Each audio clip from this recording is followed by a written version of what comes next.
an empty stage, a designer's dream and an actor's nightmare. Many factors have to be brought together in order to make a play come to life.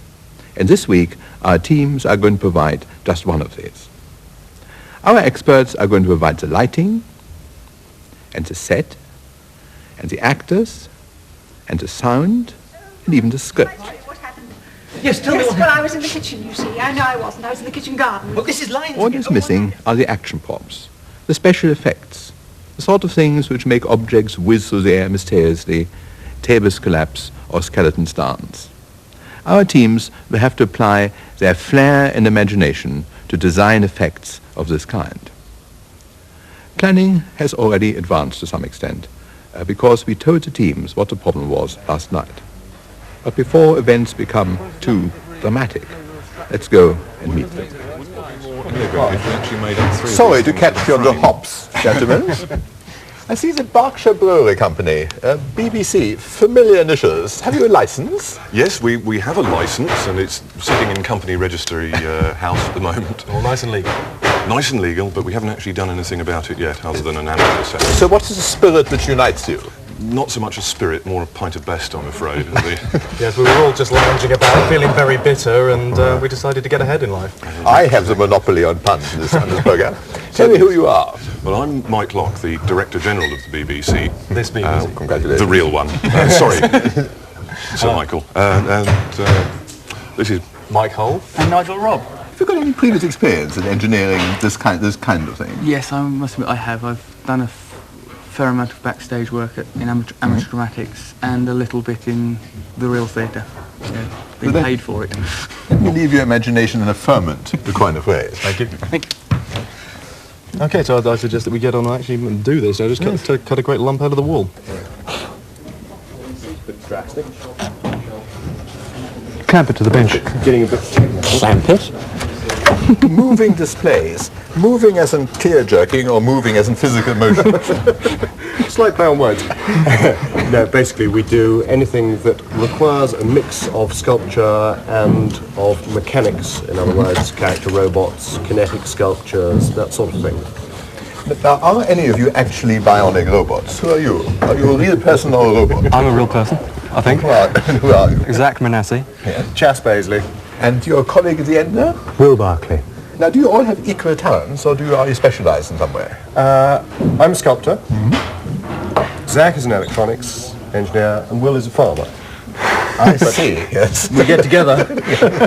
As moving display. Very combination of talents. Fine, thank you. Well, I wish you luck. Thank you very much. Thank you.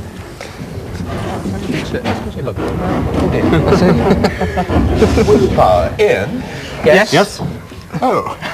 Does willpower have anything to do with legacies and testaments and so on? No, it's not legacies, it's the name of our school. We're teachers, and the school is called William Howard School. In Brampton, Cumbria. So what are your individual names apart from all being Ian? Ian MacDonald. Ian Warnes. And Ian Walker. Now, in your normal professional life, does drama enter to that extent? I mean, drama is as in theatre rather than drama as in everyday life. Well, it has done, yes. We have done various musicals which have involved stage management, that sort of thing we're doing now. And special effects? Oh yes, well, plenty of special effects. People come in on trapezes across the theatre and things like that. Well, what are your teaching specialities? Graphics. Music. And chemistry. And chemistry ought to be useful, I think. I think it should be. Yes. All right. Yeah. So, Okay. if we have this now, we'll need to oil it, yes. Yeah. But that will give two simultaneous Yes. movements at the end. Yes, yes. Terminal. Here we are in the set for Act 1, the scene of action for the yellow team. But to help me explain what the possibilities are, let me introduce my guest judge, Matt Irvin. Now, Matt Irvin's got form on both sides of the camera. He's got an absolute dream job as being a special effects designer for the BBC, but he also appears in front of the cameras for children's television. Now, remembering, Matt, that we are doing a send-up of Agatha Christie, case the joint for me. Well, the ideal thing about this is that it's such a lovely setting. I mean, it's not like a modern flat. You've got all these nooks and crannies of the old stately home. You've got shelves on the wall, an old sink, a table absolutely full of things. And there's so much could possibly happen, and it probably will. Well, let's go next door. At present, the sets have all been placed besides the working areas of the teams, but for the performance proper, they will be moved together in front of the audience. Now, here we are for Act 2. Yes, the baronial hall, And again, there's so much in it, isn't it? Well, you've got obvious things like the suit of armour here, but there's probably less obvious things like this rather moth-eaten, yes, no, enough of that. The bare essentials. Yes. Let's go upstairs. Now, the stairs themselves, of course, are full of possibilities. Yes, I'm going to be extremely wary where I tread, because if something's going to happen, it probably will. And now here at the top, we can look behind the flat, and here, of course, the third member of the team will work as magic. Now, this is a place where you'd usually find yourself. I'm usually stuck behind here, yes. I've got great sympathy with whoever of them is going to be behind here. Well, let's go downstairs again and go next door to the other set. And here, Matt, we are in the set for Act 3. The finale. master bedroom, with the master bed. I've got a feeling something's actually going to happen to this. I mean, it's such a dominant object in the room, isn't I it? share your suspicion. Because there are a few other things. I mean, we've got this gentleman on the wall there. He's got to be going at some speed when he came and hit the wall. There's not only him, we've got windows and things here, the bell pull there.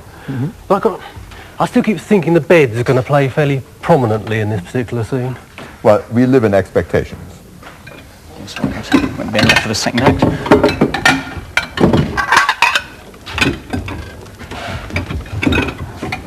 Shame. Come in. A difficult interview, I think, because you won't want me to tell me anything, will you? Well, we'd really rather not. But what sort of things are you doing?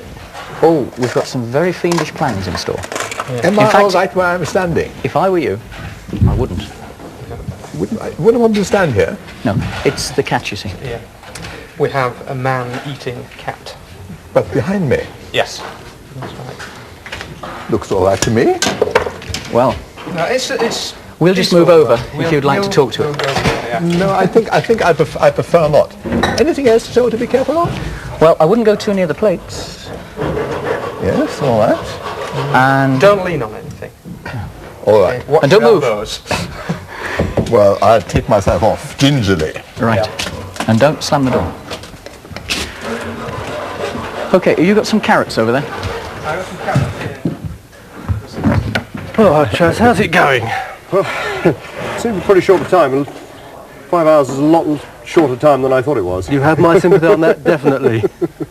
Now, I don't want you to actually tell me what you're going to do, because after all it's going to spoil the surprise, but on the plan here, just, mark with a cross where you think the action's actually going to take place. Well, we've got one or two things. The chest here is going to Something's going to happen, yes. Yes. And the suit of armour is not... A surprise, yes. Yeah, a merely suit of armour. This picture will be slightly lowered down. In fact, we'll have a nasty cold, but that'll Nasty become picture more. with a nasty cold, fine, yes. That And makes as you can sense. see here, we've got marked as a barometer going in here. Yes.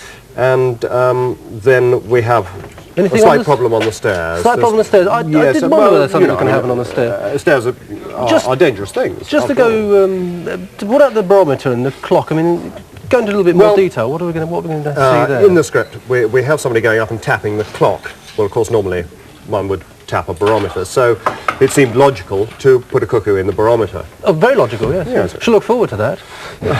So shall I wait to see whether it works? I don't know if these screw eyes are going to hold against all that bungee. Now, you're engineering the third act, by the time of that of which the tension will, of course, be quite unbearable.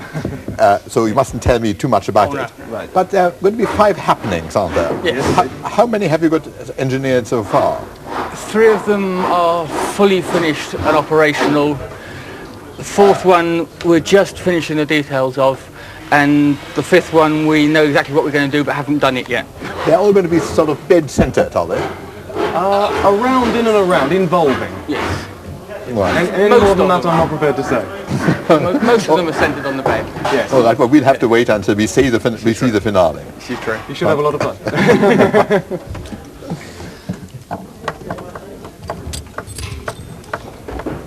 Now let's have a look at some of the kind of special effects devices which can be made by somebody like Matt. Be serious for a moment. Always very serious, even when we're having fun.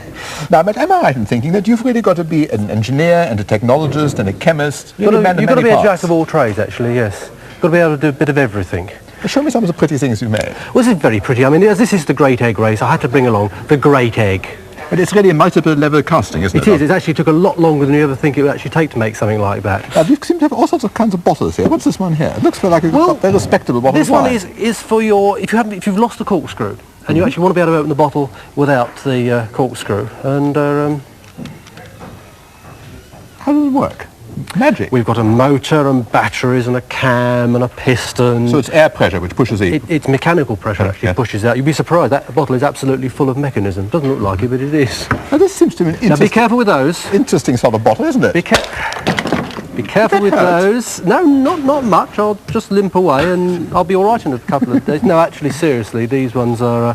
you obviously would not use a real bottle like that to So hit it's a clever somebody material, with. is it? It's a clever material called wax, straightforward wax. Because it's fairly soft, so soft sometimes it melts under the lights. But if you're going to hit somebody over the head... Oh, no, I won't do it to you. You want to use one of these. And now for the real dangerous-looking device. Oh, this one is a trick effects knife. It isn't sharp, I hasten to add, but it's the sort of thing you can use if you want to produce a nasty cut across somebody's hand. And to that end, we've got this syringe filled with blood in the middle of it. And what you need to do, of course, is put it on your hand and go, and you end up with a rather, and I end up extremely messy. Right, well, wipe up the gore. Right. And introduce me to the friend you've brought. Well, I brought Boris with me. I thought we'd give him a little walk, plus a few more polystyrene bricks. He's a spider, as you can see. So he managed to move the bricks. No, stop. He's after you, Hans. He's after. It's going much too fast, isn't it? Yes, much too fast. Right. It's a string to pull. Deep in the rehearsal, in Act 1, in the yellow set, we have our two professional guest actors. They're Hal Dyer, the lady, and John Leeson, the gentleman, who will play Freddie. Right. In terms of the dialogue, that was, for our point of view, I think, at the right sort of speed. Yes. Yes, I came in too soon. Stand that back down. Now, pull it up right. Now, this is a hallway with a green tea. Yeah? Hang on, not on the top one. Oh, sorry. You're not saying don't pull on the top one. Now, watch round the front. Front of the house. Tell me what you're doing. Right? Well, Tell- just watch, see whether it works.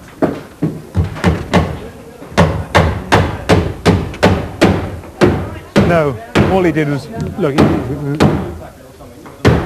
Oh, Digby! That isn't a thief, Freddie. That's Digby the handyman. Digby! Explain yourself. What have you been doing there? I've been fixing the curtains, sir, and I've just finished. Ah, good. Good.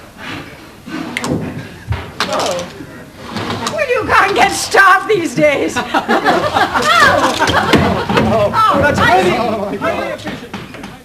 Ladies and gentlemen, will you kindly take your seats? Tonight's performance is about to begin. That's the last call, Matt. Let's sit down and enjoy the show. Yes, I haven't been to the theatre for ages. Dastardly Deeds at Eggrace Hall, with John Leeson and Hal Dyer. As we join Act 1, the lady of the house, Lady Constance, is all in a flutter, because a precious family heirloom has gone missing. She summoned her nephew Freddie for assistance. Oh, Cook, I do wish Freddie would hurry. Here we are with dinner all prepared, and then this has to happen. It really is too bad. Yes, ma'am. Surely it can't take Higgins that long to find Freddie. I mean, he only lives down the lane. Yes, ma'am. And I hope to goodness when he does come, he brings him straight to the kitchen door. Oh, the bell. Oh, the bells. Oh, Freddie. Freddie. Auntie! How wonderful Auntie. to see you. Thank goodness you've come. Auntie dear, don't flap, don't flap. Try and stay calm. Why can't you be as calm as, well, say, Tiddles up there? Great! Oh, dear. Heavens above. That cat's never been the same since you put it in a hanging basket. Yeah, I know. Oh, thank you very much, Higgins. Well done. Are you all right, Higgins? Yes, now, just tell me, Auntie, what happened? Well, I'll tell you, I was in the kitchen garden discussing Cook's big leaks when suddenly we saw a movement through the window, didn't we, Cook? That's right, Mum. Yes, and then we crept to the door, Yes. and would you believe it, we saw a man right there with my precious Fabergé egg. Good heavens!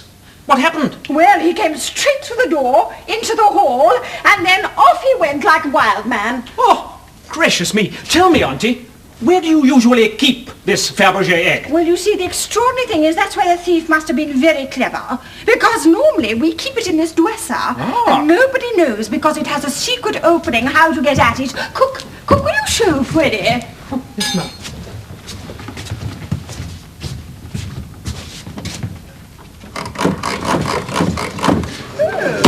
Aha! That's an amazing dresser. It is. What have you done?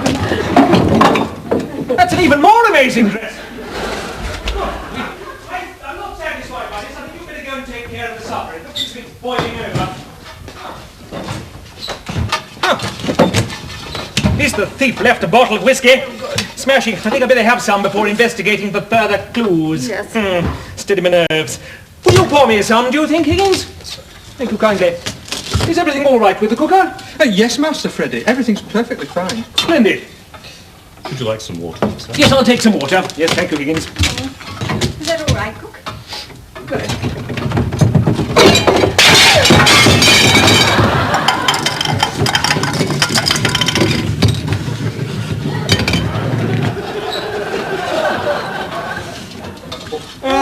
Yes. Freddie, don't you think you would prefer a mug of cocoa? Well, isn't it cocoa? No, it is No, cocoa. I don't think I need Dutch courage. No. Higgins, before I investigate, I think you had better send for the police. Oh, Cook, are you absolutely sure everything's all right with the cooker? Everything's perfectly fine, Mr. Freddy. Right. Wait, Freddie, I think I'm coming with you. Good luck, sir.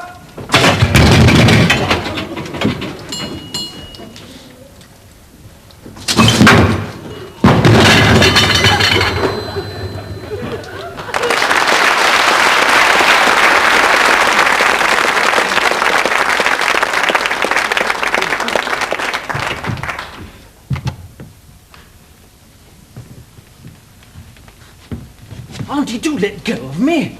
You can see there's no one here. Well, I'm sure you're right, Freddie, but I have the distinct feeling that we're being watched. I mean, I think the pictures and the armour look most suspicious. Oh!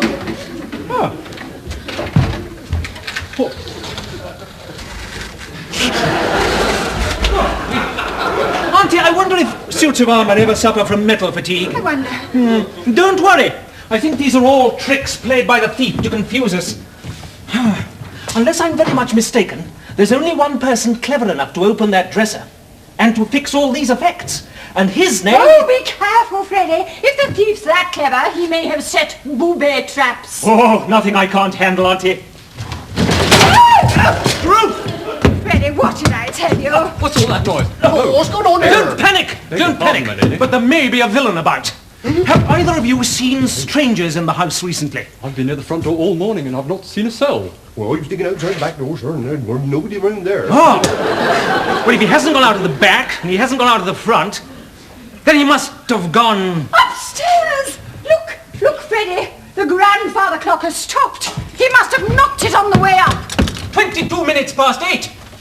Moments ago. That is a definite clue.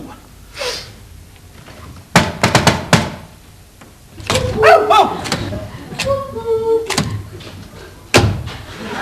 I think, Freddie, you ought to wait for the police. Why wait? He might escape. Well, look, if you are going on up, be very careful. You'll find there's a very dicey step. I think you ought to take a candle to light your way. A candle, Auntie. What a good idea. Jeeves, could you oblige me? Certainly, sir. Oh, I do so like candlelight, Freddie. It's much more subtle and more beautiful than electricity. Just a little touch of a flame and all is beautiful, mellow. Look at it. A very soft effect. Wonderful. Very flattering, you know. You're doing it beautifully. Oh! Yes. Oh! Any more? No, right. Hope springs eternal. Never mind. Yes, I think I'd better go on up. Yes. Oh! Who knows his houses now? I'm...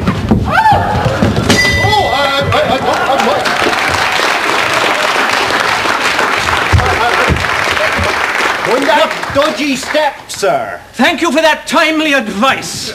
Right. Now, Auntie, tell me, where does that door along the corridor lead to? That door along there, that's the master bedroom. In the master bedroom it is. Right.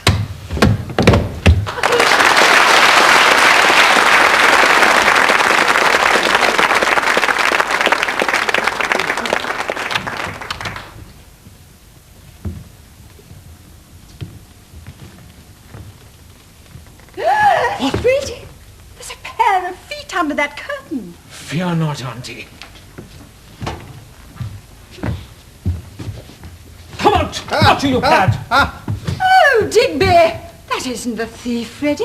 That's Digby the handyman. Digby, explain yourself. What are you doing there? Well, I've been fixing the curtains, sir, and I've just finished. Oh. Take a look. Take a look. Right. Oh, very good. Oh! Half these days. Obviously not. Yes, Digby, tell me. Did you see anybody strange come into this bedroom recently? Well, I wouldn't know, sir. I've been behind the curtains. Yes, that would figure. Come in. Ah! Hello, Constable. Did Higgins tell you what has happened? He did, sir. Good. Well, fear not, Auntie. Yes? Because I think I know the identity of this villain. It is none other than that fiendish criminal notoriously known as the Prof. Gasp!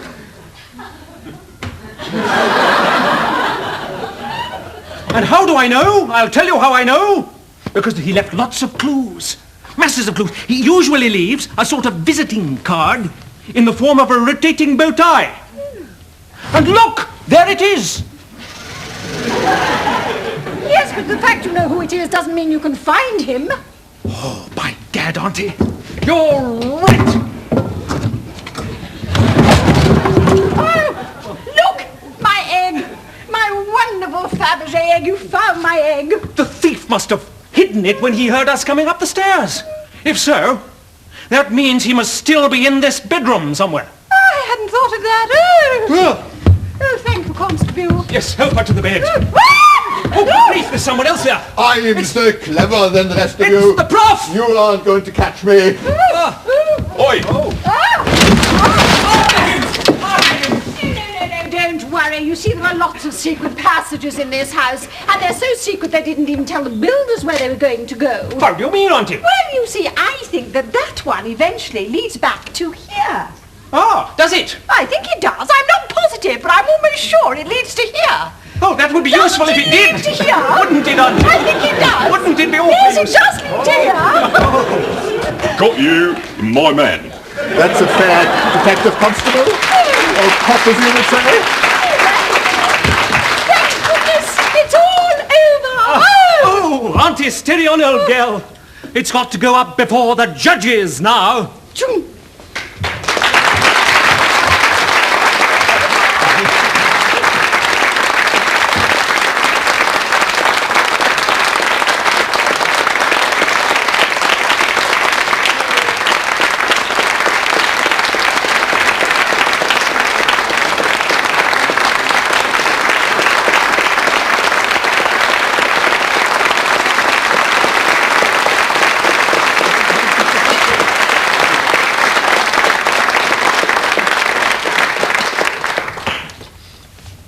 But the real judging is still to come. And the team's efforts which are going to be judged. Now, the way we are going to judge them is that up to 50 marks will be awarded by my guest judge for the technical ingenuity which the teams displayed in arranging their special effects. And the remaining 50 marks will be awarded by me for how these effects actually came over and how amusing they were. Let me go and confer with my guest judge now. Now, I thought actually they were all jolly funny. Well, I've never laughed much for years, I must say. But we have a difficult job, I think. Now, how about the technical quality of the yellow team's efforts? What did you like especially? Well, I think the high spot perhaps came at the wrong time, because, I mean, it had to be the exploding Welsh dress. I mean, there's another word for it. I mean, like mayhem that went on there. Perhaps that should have been at the end, or perhaps a similar type of large effect should be at the end. The water in the sink, I think, possibly was meant to work better than it actually did. It didn't really come over. I think technically the water was actually quite good, but the plumbing arrangement behind there was incredible. A nice touch at the end, I thought. You know, the cooker. You knew the cooker was going to go, and then the table went. So the timing, which of course is very, very important, timing was very good. I like that on the table. So how many marks after all that? Well, I've given, after extreme deliberation, 32 out of the possible 50 on that. Well, now, I had to judge a performance from the outside. Now, I must say that I liked the noise, the events and so on, and I gave them 40 for the quality of their visual performance, the way it affected me, the way it touched my heart. And this means that the yellow team score 72 marks.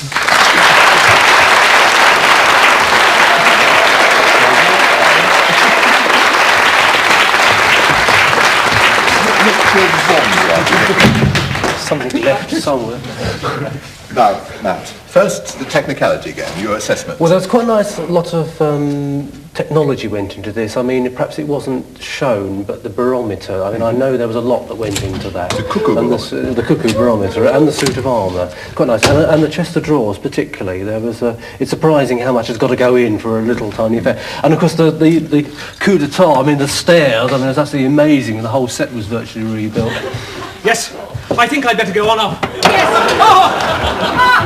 Who's in trousers now?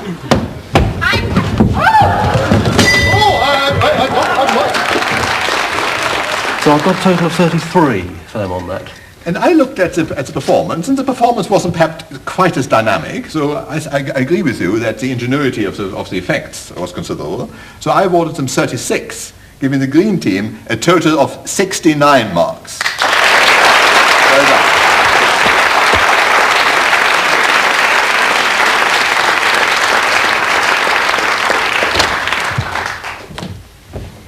Cut it off. And now for the finale. I must, of course, take some bias for my own personal participation in this particular element of the show, but I think I've allowed for that. I thought you were very good, actually. Thank you, Matt. Now, Matt, technology. Technology, there was quite interesting things. I mean, even simple things like this gentleman over the top here with his bow tie and his mouth, quite like that. Did like the chest, actually. I thought the way the egg was revealed, it was a little bit slow, a little bit delayed, I'll give that, but the way it was revealed was quite ingenious. Thought more could have been made of the bed, unfortunately. It wasn't really obvious about what was actually happening to the bed. But the secret panel at the back and the fact the curtain came up, quite like that one. Anyway, overall, I gave them 30. On that. Well, I must confess that what happened to the bed was actually pretty obvious to me. But having seen the replay after I'd emerged from under the sheets, I awarded the overall performance 34, giving the red team a total mark of 64. And this means that the winners of this week's egg race are Willpower from Cumberland.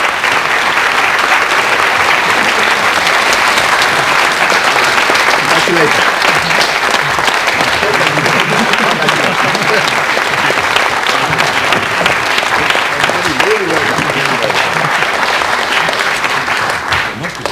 What I must do now is to thank Matt Irving, my guest judge, for his skills, to thank our professionals, John Leasing and Hal Dyer, to thank the teams for working so hard all day, and not least to thank the audience for their enthusiasm and, shall I say, cooperation. I'm afraid this is the last egg race of the season. We may be back next year, so live in hope. Good night.